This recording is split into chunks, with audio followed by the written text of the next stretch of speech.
শতকরা যখন 2.5 টাকা যাকাত ফরজ হয় তাহলে 1 লক্ষে 2.500 এটা দিবে।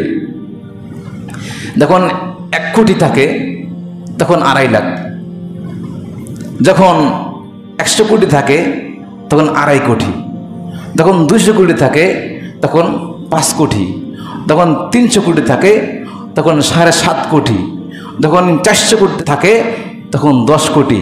কোন 2.500 হলে দিবে, 2.5 লাখ হইলেও দিতে পারে, 10 কোটি দিব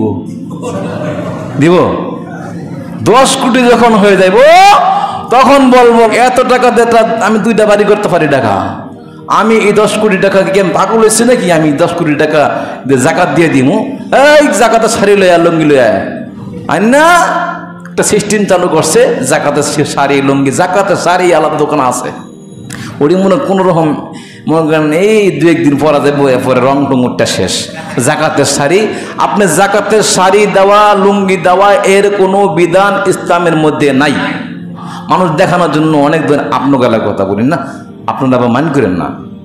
অনেক লোক আছে যে জাকাতের শাড়ি দেওয়া হবে অমুক জায়গায়, মানুষ লাইন ধরে, ওই জায়গার মধ্যে অনেকগুলো মানুষ লাইন ধরার পরে ধাক্কাধাক্কি করে মানুষ আহত হয়, নিহত হয়, ঠিক কিনা? এই অবস্থা হয়ে যায়। জাকাত দেওয়ার নিয়ম হলো, আমি বলতেছি পরে, জাকাত দেওয়া ফরজ হলো ওই ব্যক্তির উপর যার প্রতি নেশাব পরিমাণ কি আছে, সম্পদ আছে, টাকা আছে। এখন জাকাত, আপনাদের টাকা সম্পদের মালিক হইছেন, অনেকে বলেন হুজুর জাকাত তো আল্লাহ পাক বলছেন আল্লাযীনা ইউমিনুনা বিল গায়ব ওয়া ইউকিমুনাস সালাতা ওয়া মিম্মা রাযাকনাহুম ইউনফিকুন, তোমাকে যে রিজিক দেওয়া হয়েছে তার থেকে আল্লাহর রাস্তায় ব্যয় করো। তা আল্লাহ দিলে কিভাবে? আল্লাহ দিছে না আমরা অর্জন করছি? আর জোরে কোন? আল্লাহ দিছে। কোন আমি ব্যবসা করে টাকা পয়সার মালিক হয়েছি, আমার বুদ্ধিতে আমি টাকা পয়সার মালিক হয়েছি, আমার হিম্মতে, আমার শক্তিতে, বাহু বলে আমি টাকার মালিক হয়েছি। ওই যে শক্তিতে যদি টাকার মালিক হইতো, ধন সম্পত্তির মালিক হইতো, তাহলে 1 নম্বরে ধনীর তালিকার মধ্যে থাকতো কুস্তি খেলোয়াড়রা, ঠিক না? যদি আপনার পরিশ্রম করে টাকা অর্জন করা যেত তাহলে 1 নম্বরে টাকা পয়সা ধন সম্পত্তির মালিক হইতো রিস্কাওয়ালারা, এরা অনেক পরিশ্রম করে, ঠিক না? আর যদি আপনার জ্ঞান খাটাইয়া, যে জ্ঞান খাটাইতে খাটাইতে খাটাইতে মাথার চুল চুপ পড়ে গেছে গা, টাকলা হয়ে গেছে গা, হয় না, টকশো করে, ওই টাকলা হয়ে যায়, ওরকম যদি জ্ঞান খাটাইয়া যদি ধনী হইতে পারতো, সব টাকলাগুলো ধনী হইতো, ঠিক না? তো আল্লাহ পাক বলেন ওয়াবতাগু মিন ফাদলিল্লাহ, আমি আল্লাহ যাকে ইচ্ছা তাকে আমি আল্লাহ ধন সম্পত্তির মালিক বানাই। সুবহানাল্লাহ। তো ধন সম্পত্তির মালিক হয়েছি, আমরা খুশি না বেজার? জাকাত দেওয়া দরকার আছে না নাই? এই বাংলার জমিনে যদি প্রত্যেকটা ধনী লোক জাকাত দিত, যারা নিয়ে শত শত হাজার হাজার কোটি টাকার মালিক, ওনারা যদি সঠিকভাবে জাকাত আদায় করত, ধনী গরিবের ব্যবধান থাকতো না, থাকতো না। যখন আপনার 20 কোটি টাকা জাকাত আসবে, এই 20 কোটি টাকা জাকাত দেওয়ার নিয়ম আছে। নিয়মটা কি? জাকাতের শাড়ি না, আপনি একটা ছেলেকে, কয়েকটা লোককে টার্গেট করবেন যে এই লোকটা এর আমি একটা গরু কিনে দিব, গরু কিনে দিব, গাবি কিনে দিব, এটা লালন পালন করবে, দুধ হবে, দুধ বিক্রি করে করে সে আরো গরু হবে, আরো গরু হবে, হইতে হইতে হইতে হইতে সে 1-2 বছর পরে সে আবার জাকাত দিবে। আরেকটা লোক টার্গেট করবেন যে এই লোকটা ব্যবসা করে, কাঁচা তরকারি ব্যবসা করার জন্য, যে তোরা আমি 1 লাখ টাকা দিয়ে দিলাম, তুই কাঁচা তরকারি ব্যবসা কর, দেখবেন 2 বছর পরে সেও জাকাত দিবে। এটা আরেকটা লোককে বলবেন যে তোরা একটা গাড়ি কিনে দিলাম, সিএনজি কিনে দিলাম, দেখবেন 2 বছর পরে সেও জাকাত দিবে। সবচেয়ে উত্তম হলো লিল্লা বোর্ডিং এর মধ্যে ছেলেপেলেরা, এতিম ছেলে, গরিব ছেলেরা পড়ে না, একটা একটা ছেলে দায়িত্ব আমি নিয়ে নিলাম, এই যে ছেলেরা যা সারা বছর পরে বোর্ডিং করছো আমি দিয়ে দিলাম। দেখা গেল এই ছেলেগুলা যত এলেম শিখবে, সে বড় হবে, বড় আলেম হবে, তার থেকে আরো আলেম হবে, আরো আলেম হবে, আরো আলেম হবে, এরকম ভাবে সদকা জারিয়া, সে মরে যাবে, কবরের মধ্যে সব সদকা জারিয়া যাইতেই থাকবে, যাইতেই থাকবে, যাইতেই থাকবে। সুবহানাল্লাহ। আমরা তো খাত বুঝি না বাবা রে, জাকাত দেবো, দেখা যায় ওই 100 টাকা, 50 টাকা, 20 টাকা, এগুলো তো আমার দান করে, কিন্তু জাকাতের সিস্টেম আছে। যারা জাকাত দেয় না সেরা হলো সবচেয়ে বড় বোকা। দুনিয়াতে নিজে কষ্ট কইরা সম্পদ অর্জন করলো, খাইলো না, কষ্ট করলো, বৃদ্ধ হয়ে গেছে, এখন আর খাইতে পারে না, ডাক্তার খাওয়া দেবো না, টাকা তো রয়ে গেছে, ঠিক না? এখন মরার পরেও কি এই যাকাতের কারণে তার কষ্ট করতে হবে, আযাব ভোগ করতে হবে। আল্লাহ পাক বলেন, ওয়াল্লাযীনা ইয়াকনিজুনা আয-যাহাবা ওয়াল ফিদ্দাতা ওয়া লা ইউনফিকুনাহা ফী সাবিলিল্লাহ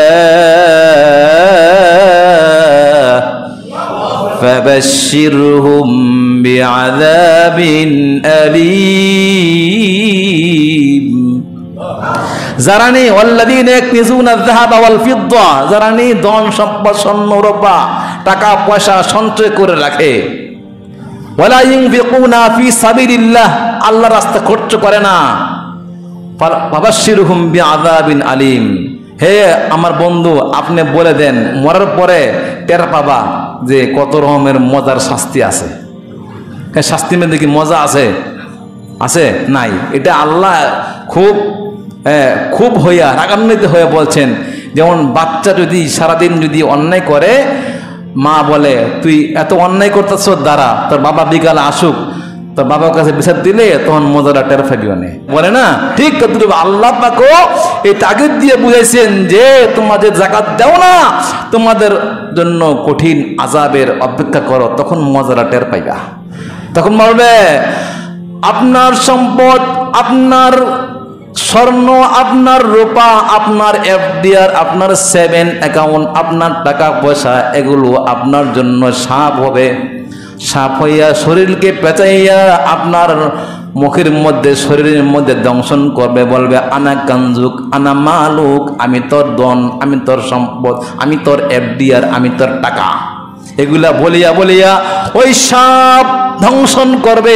এই দুনিয়ার মধ্যেও কষ্ট করলা, নিজে খাইলা না, টাকা জমাইলা, কবর যাইয়াও আযাব ভোগ করতে হবে। আমরা মারা গেলে যে আমাদের সন্তানেরা আমাদের জন্য খরচ করবে, আমাদের জন্য যে আল্লাহর রাস্তায় খরচ করিয়া দোয়া করবে, এর কোনো গ্যারান্টি আছে নাকি? নাই। যাকাত দিব, দেখেন যাকাত দেওয়ার কত সিস্টেম আছে, সংক্ষেপে বইলা দেই। যাকাত কাদেরকে দেওয়া যাবে? গরিব মিসকিন, যাদের নেশা পরিমাণ টাকা নাই, ওদেরকে যাকাত দেওয়া যাবে। আপনার বাবা দাদা নানা নানি মানে বংশধর যারা আছে, নাতি, ওদেরকে যাকাত দেওয়া যাবে না। ঠিক তদুরভাবে ছেলে মেয়ে নানাদপুর যারা নেই ওয়ারিশ হয়, ওয়ারিশ সম্পত্তির ওয়ারিশ হয় উপরে এবং নিচে, এদেরকে যাকাত দেওয়া যাবে না। কোন মসজিদের মধ্যে যাকাত দেওয়া যাবে না। কোন মসজিদের মাদ্রাসা নির্মাণ কাজের জন্য যাকাত দেওয়া যাবে না। হ্যাঁ, মাদ্রাসা লিল্লাহ বোর্ডিং এর মধ্যে যাকাত দেওয়া যাবে। যাকাতটা হলো শুধুমাত্র গরিবের হক। কার হক? এই বাংলার জমিনে যদি সমস্ত দুনিয়া এখনো যারা আছে, এই যে কেসিনো মেসুনো খেললা, কোটি কোটি বালিশের তলে আপনার ওই খাটের নিচে তেল পাওয়া যায়, বালিশের মধ্যে তোষকের নিচে টাকার ভান্ডেল আর ভান্ডেল, এই টাকাগুলো যদি যাকাত যদি দেওয়া হতো শতকরা 2.5 টাকা, আমার মনে হয় বাংলার জমিনে সবগুলা মানুষ একবারে গরিব থাকতো না, ধনী হয়ে যেত। সব টাকা নিয়ে এ সুদভিত্তিক সমাজ ব্যবস্থা করছে শয়তানে, আর আল্লাহ করেছেন যাকাত ভিত্তিক সমাজ ব্যবস্থা। তা আমরা সমস্ত ব্যাংকিং খাত ব্যবস্থা সুদ ভিত্তিক, ঠিক কিনা? সুদ ভিত্তিক করে ফেলেছে। আর যাকাত ভিত্তিক কোন সিস্টেম নাই। যাকাত ভিত্তিক হলে শাড়ি দেয়, লুঙ্গি দেয়, 10 টাকা 20 টাকা 30 টাকা কোন রকম না ল্যাপসেপ দিয়া। এটা হলো আপনার ডেলেসাইডে খিচুড়ি একটা দেশ, যার যেটা মন সেটা করতেছে। এটা নিয়ম ছিল ইসলামী রাষ্ট্রের মধ্যে, হলো ইসলামী রাষ্ট্রের মধ্যে সরকার যাকাত নেবে, নিয়ে উনি জনগণের দিবে। ইসলামী হুকুমত তো আমাদের দেশের মধ্যে কোরআনের আইনটা নাই, এই জন্য যার যারটা সে বুঝে, আলেম ওলামার সাথে বুঝে কিভাবে যাকাত দিতে হবে। বিস্তারিত আলোচনা, অনেক আলোচনা, যদি কারো জানার থাকে দরকার লাগে আমার নিকট যাবেন, আমি ইনশাল্লাহ বলে দেবো এইভাবে এইভাবে আপনার হিসাব করতে হবে, এইভাবে দিতে হবে। আর সবচেয়ে উত্তম হলো তালেবে ইলমদেরকে যাকাত দেওয়া। কেননা তারা সারাদিন কোরআন তেলাওয়াত করে, কোরআন হাফেজ হবে, আলেম হবে। আমরা যাকাত দেওয়ার জন্য আমরা সকলে ইনশাআল্লাহ রেডি হয়ে যাই, হিসাব করব। যাদের যাকাত আছে এখন থেকে প্রস্তুতি নিয়ে নেই, মাহে রমজানে যাকাত দেওয়া তারা সবচেয়ে উত্তম। তা আল্লাহ পাক আমাদের সকলকে যাকাত দেওয়ার তৌফিক দান করুন। জোরে কোন আমিন। যদি 2,500 হয়, 1,02,500, আপনার 1 কোটি 2.5 লাখ, আপনার 100 কোটি 2.5 কোটিও হয়, তারপরেও ইনশাআল্লাহ যাকাত দেব। আল্লাহ পাক আমাদের সকলকে বুঝার এবং আমল করার তৌফিক দান করুন।